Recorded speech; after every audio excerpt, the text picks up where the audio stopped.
This is my little prison up here, if you like.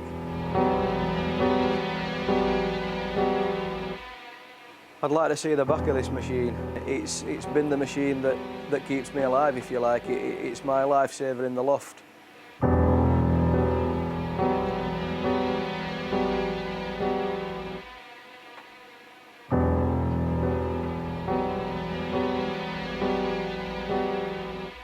It is my life, basically.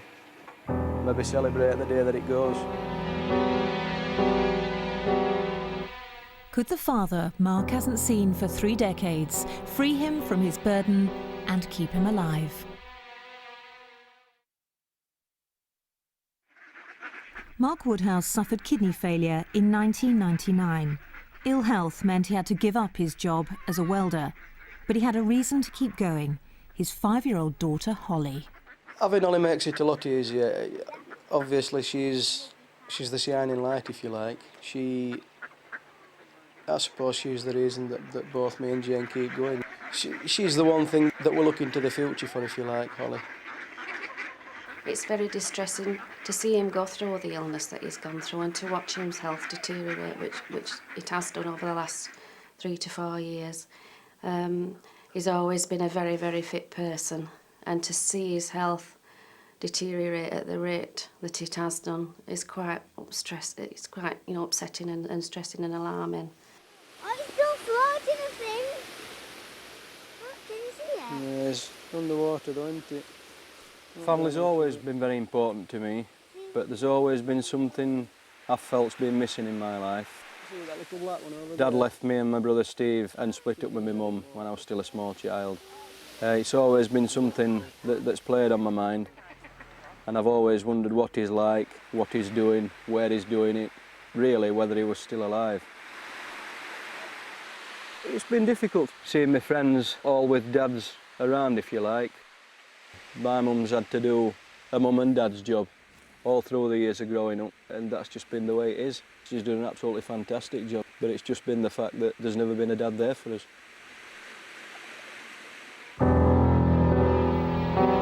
His only memory of David Woodhouse is a faded photo.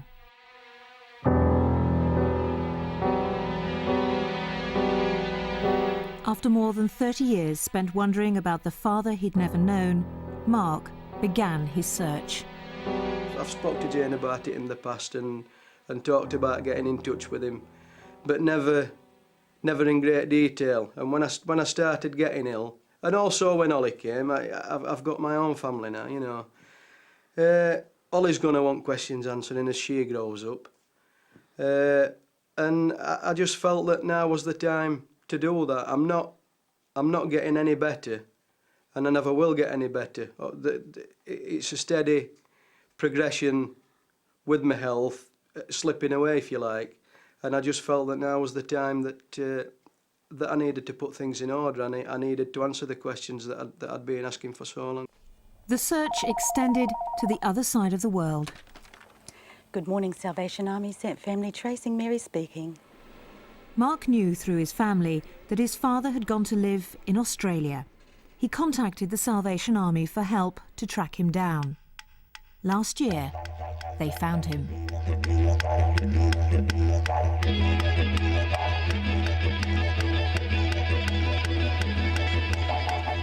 Leaving my boys in 68 or 69, they've never ever been far from my thoughts. This is hard to describe. They were there, but I had no contact. I had never ever heard my youngest son speak. They were certainly in my mind through all the years. I often wondered. I thought they would be married. I wondered. Sometimes I could fantasize and think, maybe they're in Australia, maybe they're 3 suburbs away from me, but I wouldn't know them because what would they look like?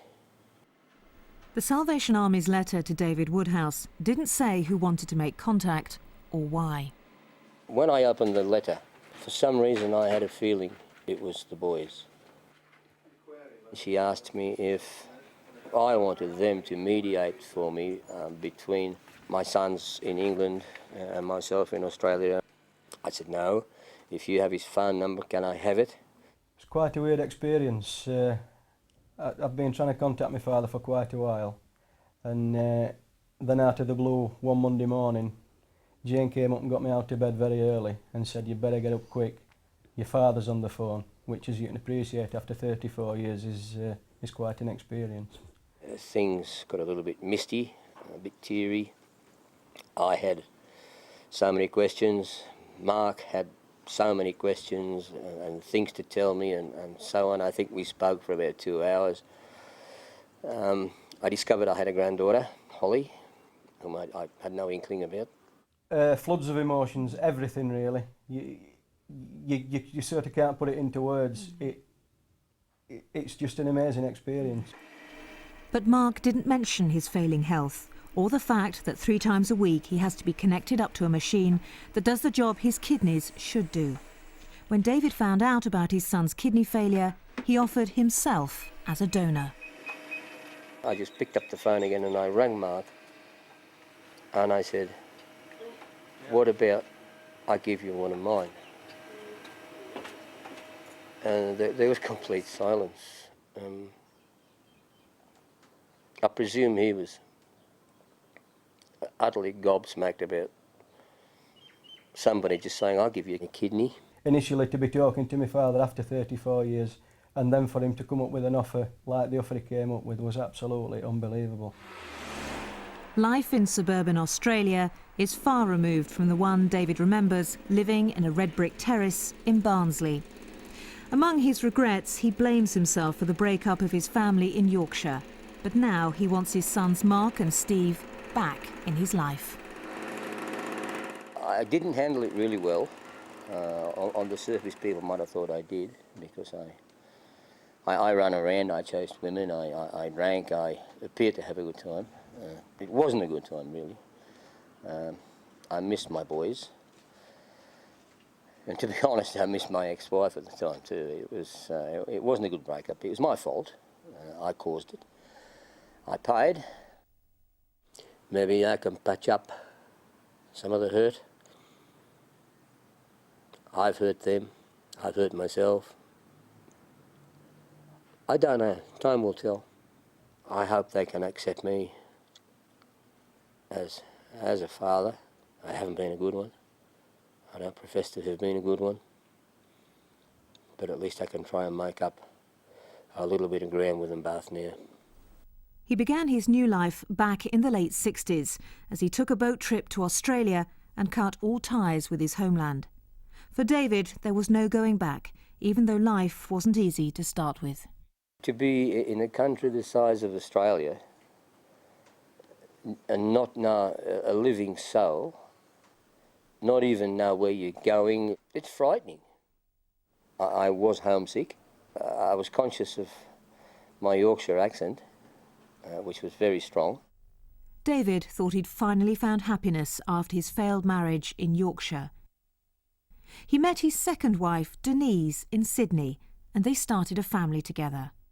Khan died when he was 4 months old, cot death. We buried our son. He's buried in Melbourne. And we quite frankly, we were lost. We didn't know what to do. The couple went on to have 2 daughters, Erin and Carrie, but history was about to repeat itself. The couple split up. David hasn't seen the girls for 12 years. I don't even know where they are. I think they're in Queensland. I don't hear from them. So I've got the same scenario coming up again, I suppose. I don't know, déjà vu.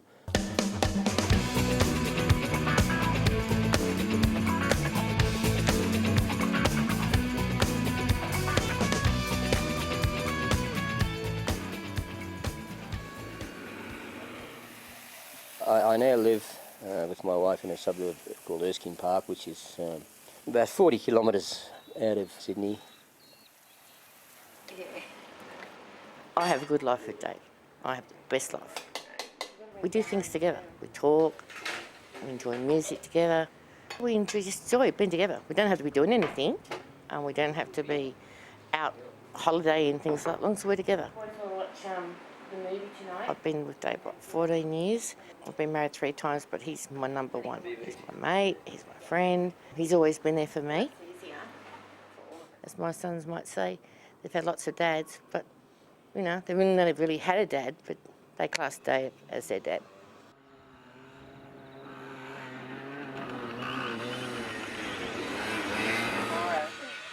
Quite frankly, if you could go to a shop that sold neighbours, you couldn't shop and get any better neighbours than the ones that we have.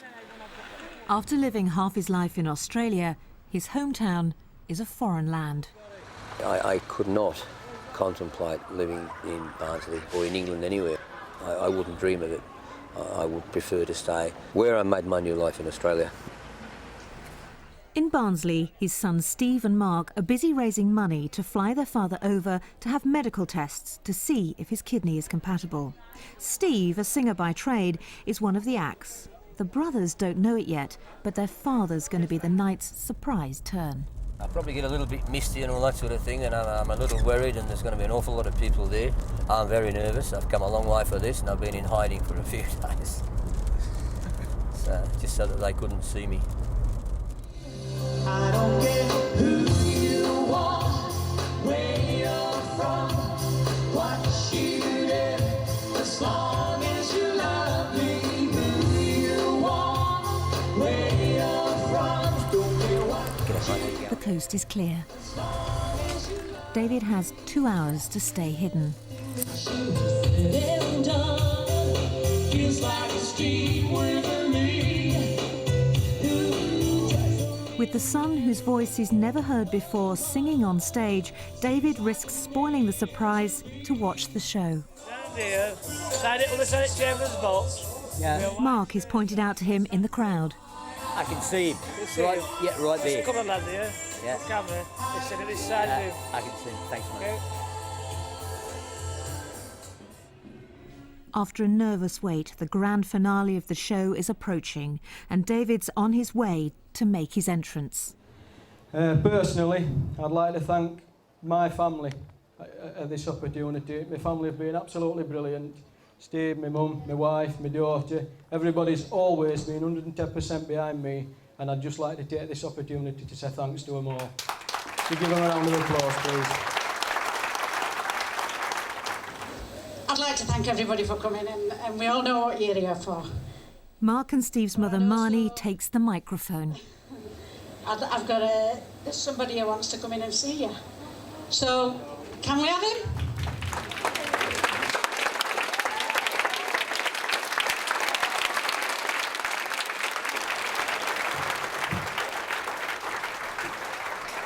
I know something like this was going to happen.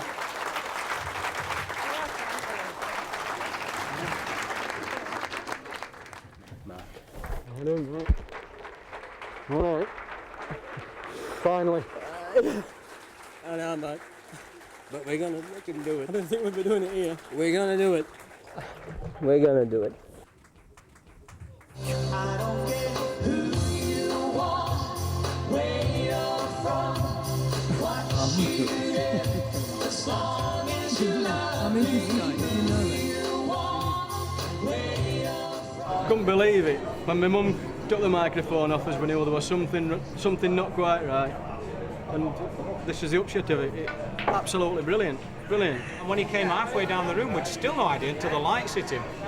And I turned to you and I said, "It's my dad." He was like, everybody knew except us, didn't they? It's just shock. It's pure shock. I'm just shocked. The serious point was initially me finding Dad. You know, that's enough for me. This is just, it's all a bonus. I mean, the serious point that you're talking about is the kidney transplant and everything that's going to happen in the future. Well, we hope it's going to happen in the future. It will. Fingers and everything else crossed to all of us, I think. It'll happen. And my dad, me, we're all determined that we're going to get there and it's going to happen. You know, that's it. It's a piece in a puzzle for them, and I think they need to meet the dad. All kids, whatever there shouldn't be any animosity between mum and dad. I just told them we didn't love one another anymore, so we split up. But if Dad ever came back into their lives, that were okay, that were great. Father and son have spent some time getting to know each other since the emotion of the reunion. But now there are tests to undergo at Sheffield's Northern General Hospital. If their dream of a transplant is to become a reality, the donor kidney will have to be compatible. We can't actually tell them anything until the result comes back. We've just got to wait. It's between 5 to 10 days for the result. But what I can tell them is that it's a very important part of the test, and if they're not actually compatible, we can't go on any further with the transplant. The tests are favourable. Father and son are a match. But the time has come for David to say goodbye to his sons once more. This time, he'll be back. Happy to be going home. Sad to leave the boys, but we've achieved what we set out to achieve, and hopefully we can complete it next year. But it's a nostalgic one for me, obviously. Done it once before, but it's going to be harder this time. A little bit sad at the moment. Obviously, we've got to spend a bit of time with Dad. You know, we've had a few weeks, but he's got his life back in Australia now. He's got to go back and start living that there. We can't cram 34 years in, obviously. I've learnt a lot of things about my dad. We're very similar in a lot of ways, personality-wise, sense of humour-wise. Differences, he's got a really bad moustache. And just for the record, I didn't get my pocket money either.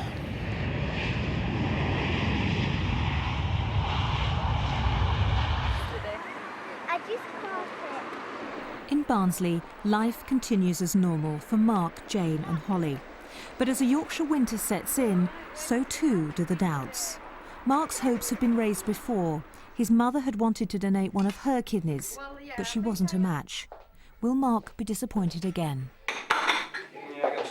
My concern is Mark's health and Mark's interest and my daughter's.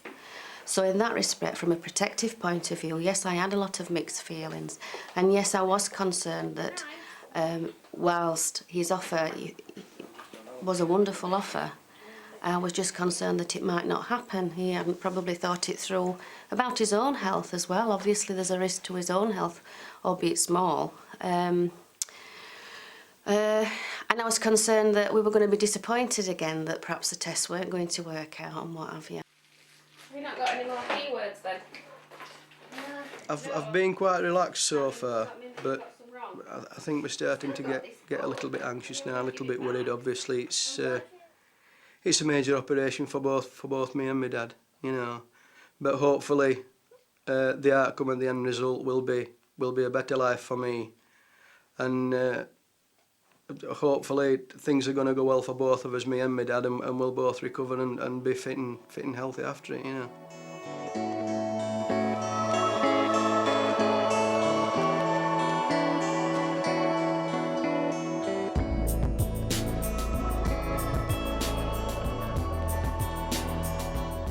In Australia, David realises his gift may come with a heavy cost. My worst fears with regard to this operation is obviously am I going to die? Everybody assures me I won't. Will it happen for Mark? Will it be rejected?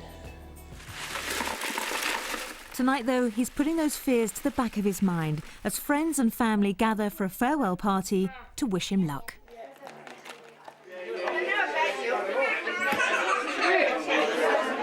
Obviously, I have picked up the Australian way of life. We do drink quite a bit, but I'm pretty sure my kidneys are in shape. Probably my liver's not so good, but my kidneys should be all right.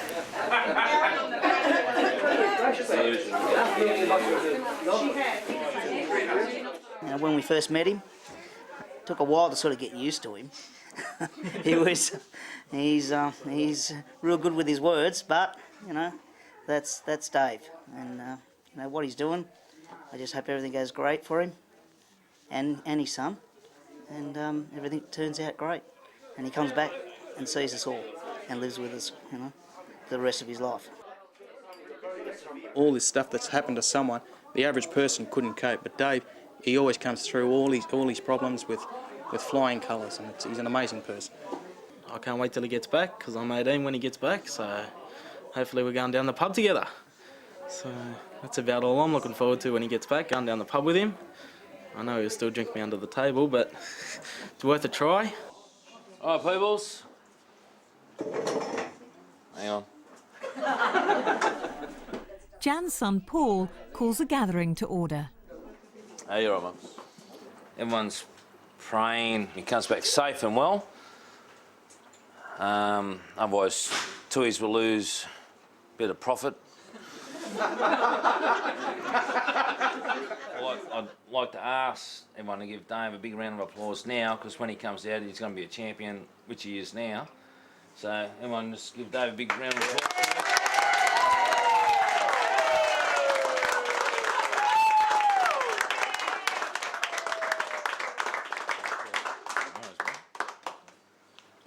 I'm worried about it. Of course I'm worried about it. I'd be a liar if I said I wasn't. But by the same token, I can leave and go around the world and do what I got to do, knowing that Jan's in good hands, and I'm going to go do the job, hopefully fix up my son in England, and come home and have another few beers.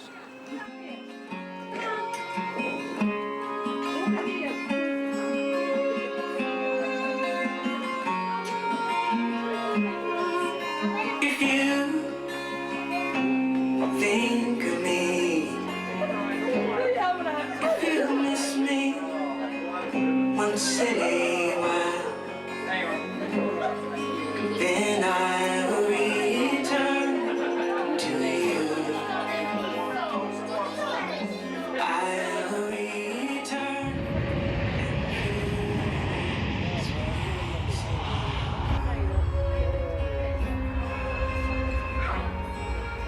Red goes to red.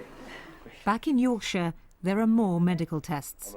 This time, with the operation just 4 days away, the transplant still hangs in the balance. We've had this blood test before, but this is the final blood test. This is the final hurdle to get over before we actually come in Sunday for the op on Monday. So, a little bit anxious, a little bit nervous, but fingers crossed, everything's going to go okay. It's a very anxious time for the family because they've waited a long time for this, and today it all stands really on this one test, and if it isn't compatible then we will cancel the operation. The waiting is almost over. The tests showed Mark and David are still compatible. With the transplant scheduled to begin within the hour, Mark, his wife and mother are faced with the culmination of all their hopes and fears. Monster beer, isn't it? The operation has risks. David has as much to lose as Mark has to gain. Everything's going through my mind. Nervous, I think. Nervous and ready.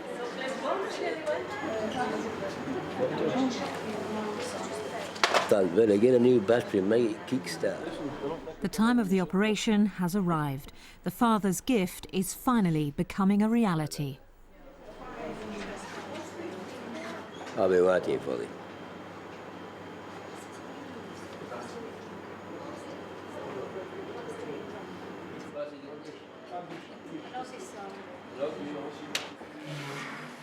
I'm about to take his kidney out, his right kidney, and it'll be transplanted into his son Mark. This is a fairly big operation. He needs a cut about 10 inches long beneath his right ribs. Part of the 12th rib will be taken out to get access to the kidney, and then the operation takes about an hour and a half. First, David is taken into the theatre. It's expected his operation will take 2 hours. Meanwhile, another surgeon prepares Mark for his operation. The transplant is expected to take up to 4 hours. The chances of success are significantly higher with a live organ than when a kidney is removed after the death of a donor.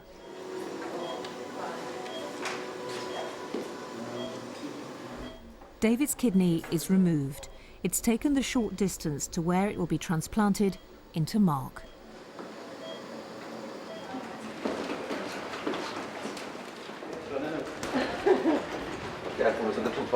Well, the operation took nearly 2 hours, which is the time that it normally takes me.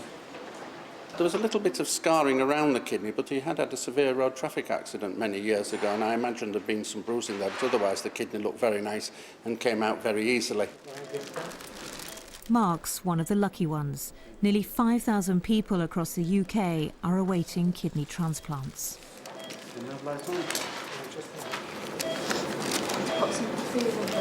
Just one moment. Let me have a look at it. Find dissecting forceps. Nice long artery. And divide them very early. So what you're going to do is to dissect the artery and the vein and make them suitable for implantation into the recipient. It looks as if the operation has a good chance of success.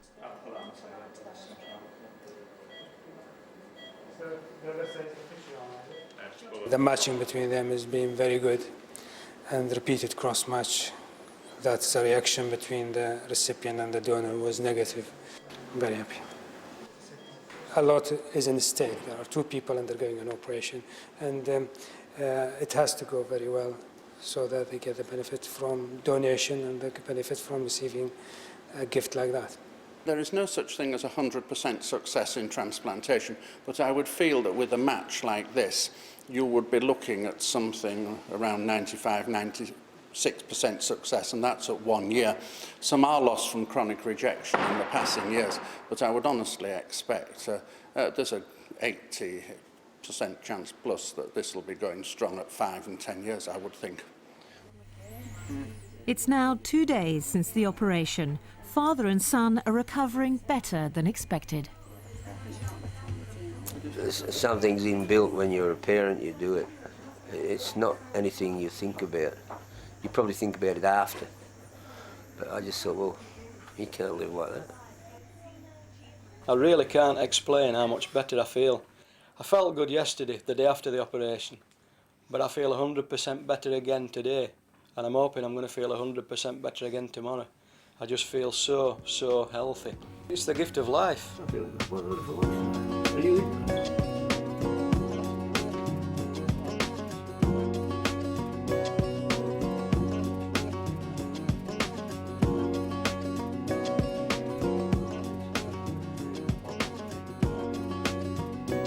Nearly 6 months on, and David's back in Australia.